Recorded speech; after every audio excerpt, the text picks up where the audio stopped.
My name is Ivan Pike, and I graduated from Salina South High in 2019.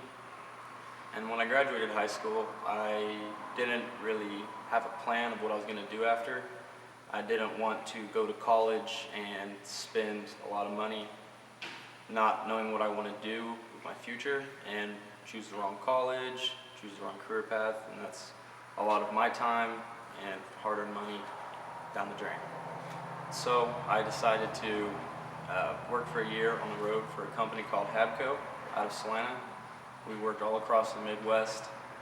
We would repair grain elevators, install new construction for them, basically turning them from a hunk of concrete into a functioning co-op. And I got a weld on the road there, and that's what really got me interested in pursuing a career in welding.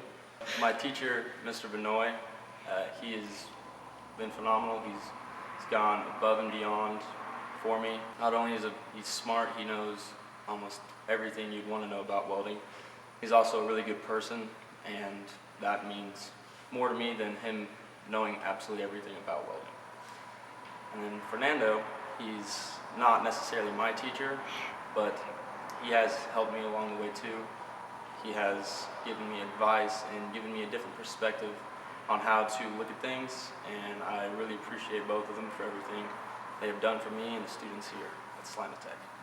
For my future, I plan on going to PKM to start my welding career. They do a lot of structural welding. They've been around for about 40 years now. They're a really well-established company, and I feel like it's a good career opportunity for me to really make the most, to reach my full potential.